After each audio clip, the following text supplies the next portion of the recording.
Friends, today we are going to have the class 10th physics and we were talking about the lenses in the last videos. You can see now come to the focus of a lens. In fact, what is the focus of a lens? So today we are going to have the focus of a lens and then dispersion of light and atmospheric refraction. So come here, first focus of a lens. In a lens, you are having two foci. There are two focus. One is principal focus and another is second focus. So it is necessary to understand the concepts. Let me define you first the principal focus. Principal focus. What is the principal focus? Suppose we are trying to understand with the help of figures and then you can write. So understanding is more important than writing. So try to understand. Suppose we are taking a convex mirror. Now so it has two center of curvatures, you know, and then joining a line is principal axis, here is optical center. So principal focus is that a point on the principal axis from which when rays are moving through the lens, then they are becoming parallel to the principal axis. Suppose we are taking another type of lens. Suppose this is concave lens. Here also you are having the same center of curvature too, and this is optical center.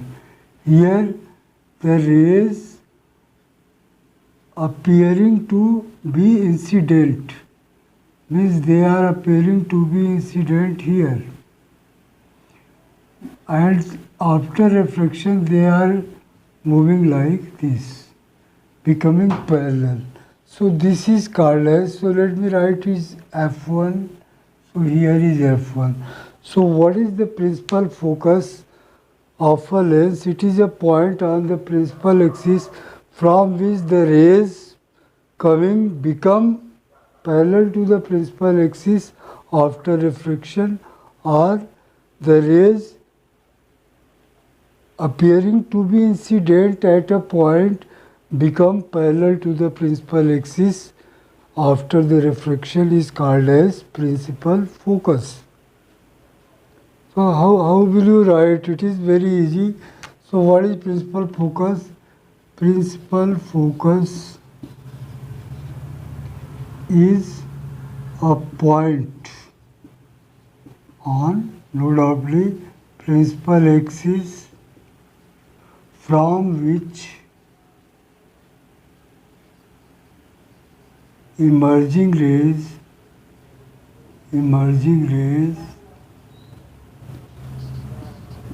or, now we are going to write for this, are appearing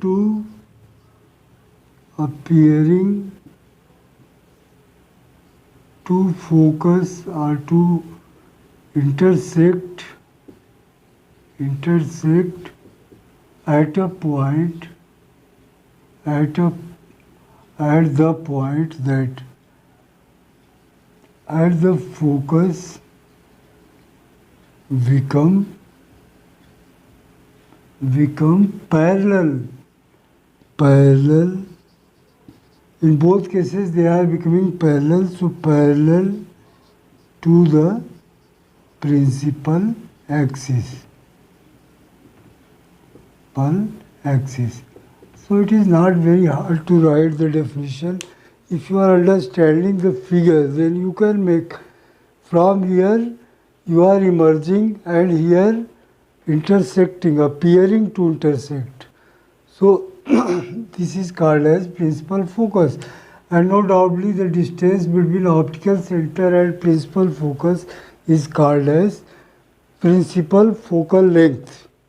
And from the sign convention you are measuring it here, so it is negative for the convex lens and it is positive for the, why positive? Because this will be measured from here, all the distances are measured from the optical center, so this is in positive direction of the rays, so it is positive.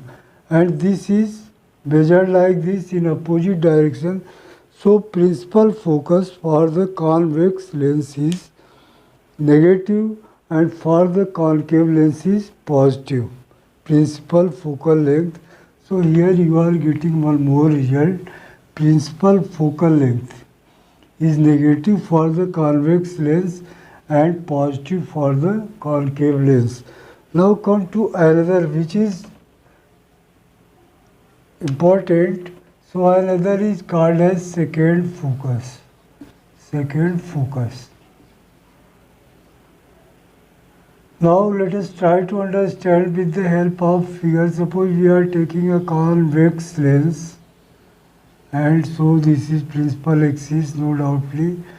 Now here we are defining just reverse of that, the rays parallel to the principal axis are refracted and coincide at a point, then it is called as second focus. Similarly, for the concave lens, you can make it. So, figures are very important in this chapter. This is optical center. Now, here, what will you take?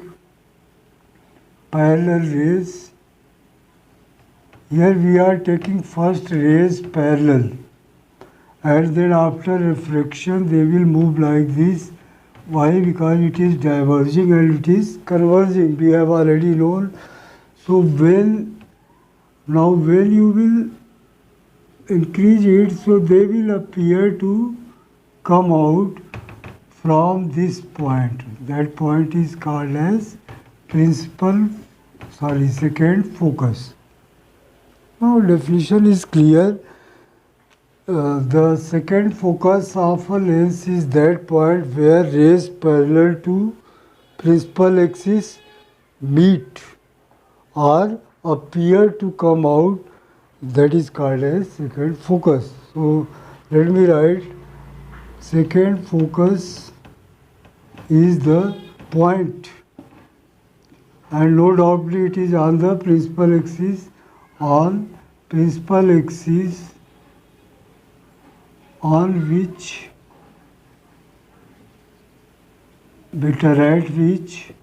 rays parallel to principal axis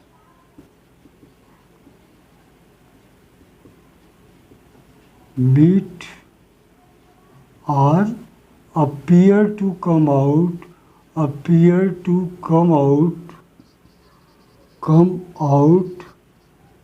is called second focus. Okay, so this is second focus. Now second focal length is there like that, this. So this is second focal length, and in fact when you are using here formula, then there is only written focus or focal length, means that is second focal length. So focal length of convex is always positive, and that of concave is always negative. How? Better you know the sign convention, you will measure the distances from this optical center. So this is measured in the direction of rays, so it is positive, and it is measured in the opposite direction to the rays, so it is negative. So remember, there are two focus, But when there is nothing written, first or second, then that means that is second, and in all the formulae and everywhere we are writing the second focal length. So this was all about the focal length of the lens. Now let us try to do few questions. Suppose we are taking a plain glass slab. What is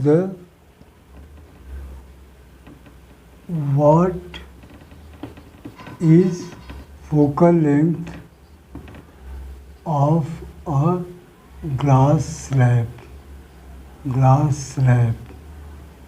So in fact in the glass slab you have already seen there is refraction, but final ray which is emerging is always in the same direction. So in fact there is lateral displacement. But in fact there is no. So I is no refraction. So therefore in a glass slab solution, suppose it is question number 1, in a glass slab I equal to R. Okay. Angle of incidence is equal to the angle of emergence. Although at the first surface there is different, but at the second surface again it becomes equal to the angle of reflection. So in that case, from Snell's law, what will you get? Sin I and 1 to n sin I upon sin R is equal to, both are equal, so that is equal to 1. Means focal length is infinite. All the rays will pass in the same direction, so parallel rays after refraction also parallel, means they will never meet. So whenever you are required, give the answer that focal length of the glass slab is infinite. Now let us take few questions on the mirror formula. Lens formula, both are same. So suppose how will you do? Suppose we are taking one question here in the form of a figure. Suppose there is an object at the distance, this is O, so at the distance U, and there is final image formed here, that is U is equal to given 40 centimeter and V is equal to given 20 centimeter. This is from here, like this. So now he is asking you what is the focal length. Question can be understood. So there is no need of writing question. There is a convex lens and an object is placed at the distance of 40 centimeter and image is formed at the distance 20 centimeter. Find the focal length. So what will you go? You will use the lens formula. But always take care here also that we are using the sign convention. So here this is negative. So take U is equal to minus 40, solution is here, minus 40 centimeter, and V is equal to positive, there is positive, so plus 20 centimeter. Therefore from lens formula, use that 1 upon F is equal to 1 upon V plus 1 upon U. When you will not use the sign convention, then you can get the incorrect answer. So whenever you are going to use the formula, use this.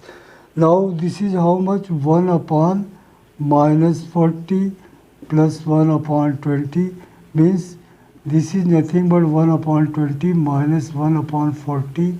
Take LCM. So you are getting 40 and it is 2 minus 1, that is 1 upon 40. 1 upon f is 1 upon 40, so this implies that f is equal to 40 centimeter and you are getting no doubtly positive sign. So this is the answer. Okay. Suppose we are taking another example of the concave lens. How will you use formulae? Only you have to use the formulae. There is no derivation in your course. If you are interested, then I will tell you. But first, let us try to do. Suppose here you are having a concave lens, and here there is an object, and object is at a distance 20 centimeter from the optical center. All the distances are measured and focal length is given, it is equal to 20 orbital, take 10 centimeter. Find the distance of image, find V. Now question is changed. So just like that you can, so how will you use here? Now use the sign convention, U is always negative, because rays will move like this, so this is negative centimeter. V is required, you don't know negative or positive. F is given 10 centimeter. Now we have already discussed that focal length of any lens is defined as the second focal length. So it is positive for the convex and it is negative. So you will put here minus 10 centimeter. Take sign convention. Now from lens formula, write that 1 upon B plus 1 upon U is equal to 1 upon F. So you are required to find 1 upon B. So that will be equal to 1 upon F minus 1 upon U. Transferred there. You know algebraic expressions. Now put the values. So what will you get? 1 upon minus 10 minus 1 upon minus 20. This minus will become plus 1 minus 1 upon 10. And this is nothing but take LCM 20. So you are getting 1 minus 2. That is, this implies that 1 upon V is equal to minus 1 upon 20. So V is equal to minus 20 centimeters. This is the answer. Now what is the meaning of minus 20? Means image will be formed in front of the lens, not to that side. That's why there is minus.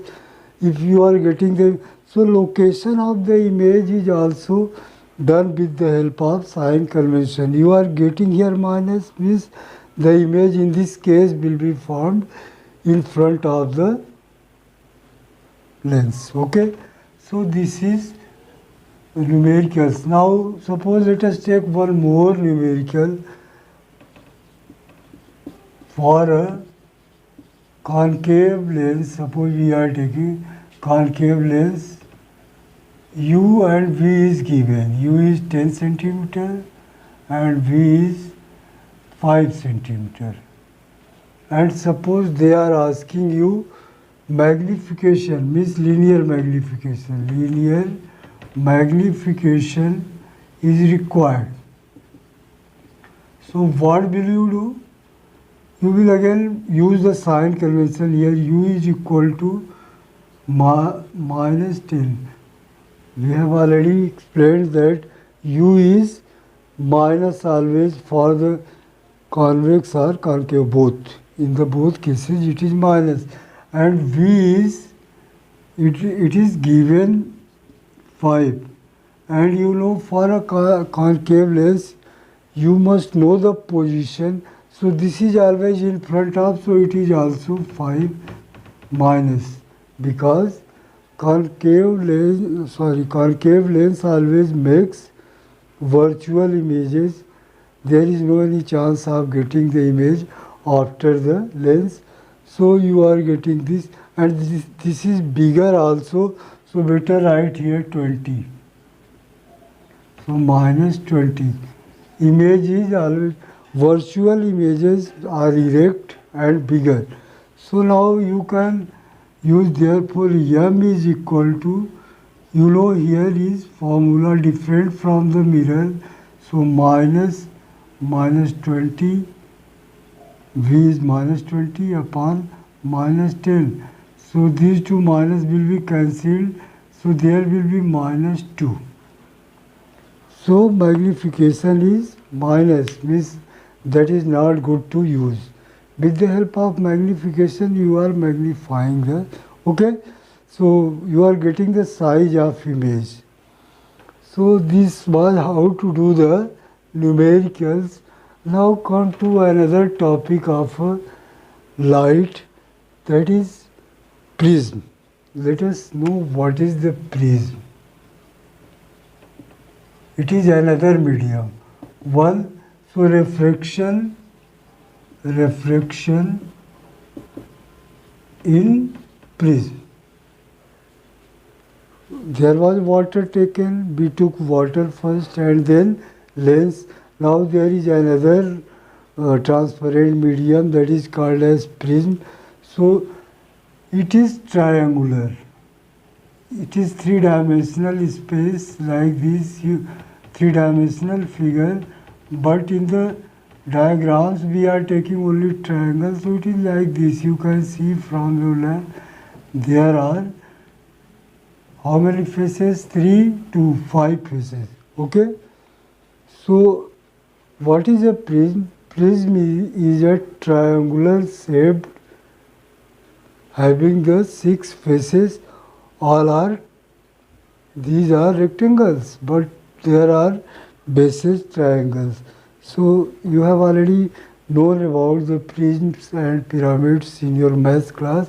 So this is a prism, but here we are taking the figure like this only, because whenever light passes you are taking triangular, all the faces are triangles. So either it is passing from here or there. So when it will pass, suppose you are throwing a ray, what is the type of refraction? Then there are two surfaces, from air to glass and then from glass. So when it will pass, you know here normal is perpendicular, so like this. So since it is passing from rarer to denser, so it will bend towards the normal, means it is like this. So we arrived up to here. Now here again there will be refraction. So it will move away from the normal, so it is like this. So whenever light passes, there are 2 times refraction in a prism, and finally the ray after refraction moves towards the base of the triangular surface. Okay. So like this. Now, so few definitions. When you are increasing these rays, then you will get an angle. This angle is called as angle of deviation. Okay. So when light is passing through a prism, so after refraction it becomes, or it bends towards the base of the prism. Okay. So this is called as base of the prism. So you are getting the result after refraction, light, refraction through prism, light ray bends towards the base. Okay, so this is the phenomena how it happens, and here you are having the so this ray is called as incident ray, and this is again called as emergent ray. So angle between incident ray and emergent ray is known as angle of deviation. What is the angle of deviation? So right here, suppose we are defining the angle between incident ray, this is incident ray, and emergent, since there are two surfaces and two reflections, so we are putting here another name, emergent ray, not the refracted ray.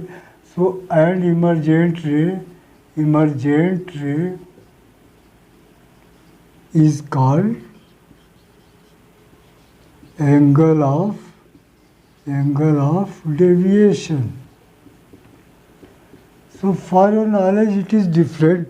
You know, white light, basically sunlight, is made up of 7 colors. You have, if you are not knowing, then take from here.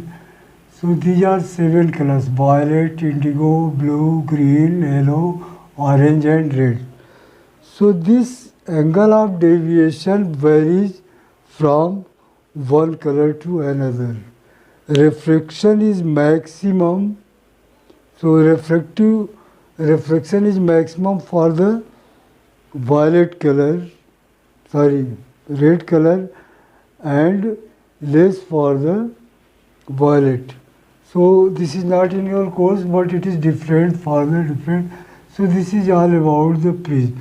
Now come to the one phenomena we are required here to know it is different. So refraction of the red color is minimum, okay, and refraction of violet color is maximum. Now come here, when white light passes, basically now we were taking any light in the first case, there was not definite that, but when you are taking white light, basically sunlight, when sunlight passes through the prism, it separates into 7 colors. So it separates into 7 colors like this. All the colors are here. So first is red and violet. In between all the colors are here like this. So angle of deviation you can see for the red is more, maximum, and for the violet is minimum. Like this you are getting the pattern. This pattern on the screen, suppose you are using a screen, obtained on the screen is called as spectrum. So what is the spectrum? If you are required to say what do you mean by spectrum, so you will say when the sunlight passes through a prism, it separates into all the 7 colors, and the band obtained is called as spectrum. Band of colors obtained is called as spectrum, and this phenomena is called as dispersion of light. So what is the dispersion? When sunlight passes through prism, it is broken into 7 colors. 7 colors. And what are 7 colors? Vibgyor. This, remember, Vibgyor. This word will tell you all the names of violet, indigo, blue, green, yellow, orange and red. 7 colors. This phenomena is called as, this phenomena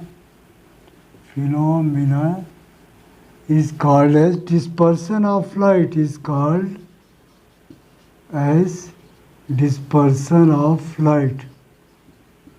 Dispersion of light, and the band of 7 colors, the band of 7 colors, or suppose there is another light, then also there is dispersion.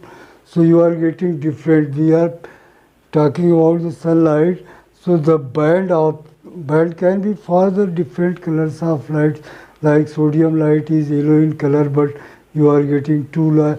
So like that 7 colors is called as, colors is called what? Is called spectrum. So you have done 2 things, spectrum and dispersion of light. Okay, so what is the dispersion of light? When light passes through a prism, it breaks into its colors. And basically sunlight breaks into 7 colors. This phenomena is called as dispersion of light, and the band obtained on the screen is called as, band of colors is called as spectrum. Okay? Now this is the phenomena, and you can have, there is only one example in your course. So rainbow, example of dispersion. It is rainbow. Have you seen the rainbow? Rainbow in the sky, or whenever oil is spread over the water surface, then also you are getting 7 colors. Or there is a soap bubble, then also you are getting 7 colors. Okay? So you are getting spectrum in so many ways, but the example through the prism is only one here, rainbow. It is natural example. In practical, in experiments, you can have spectrums for the other lights also. But here, so how rainbow is formed? So that is again because of the dispersion of light.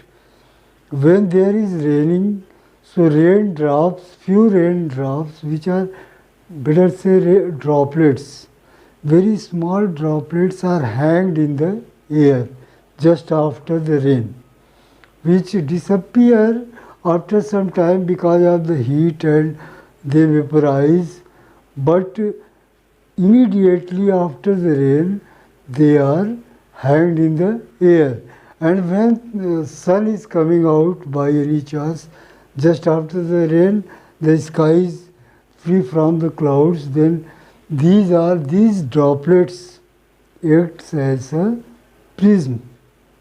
And so there is dispersion of sunlight falling on them, and so rainbow is formed. And it is formed for a certain time. When the droplets are vaporized, because atmosphere is always hot,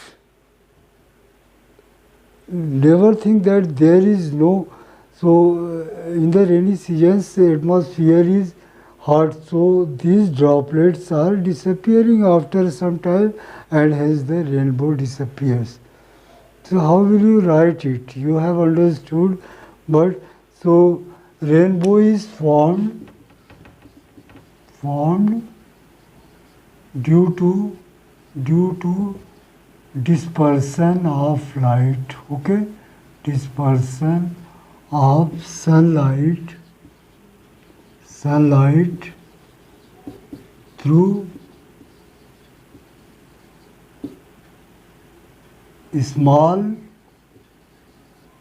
rain droplets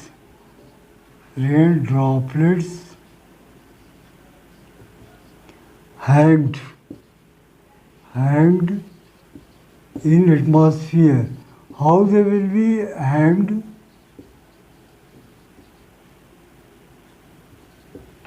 You know, in the gas they can be hanged. Whenever you are sneezing or so, few water drops are coming through your sneezing or coughing. So why? They are hanged in the air, atmosphere, and they disappear because of the vaporization. So atmosphere which act as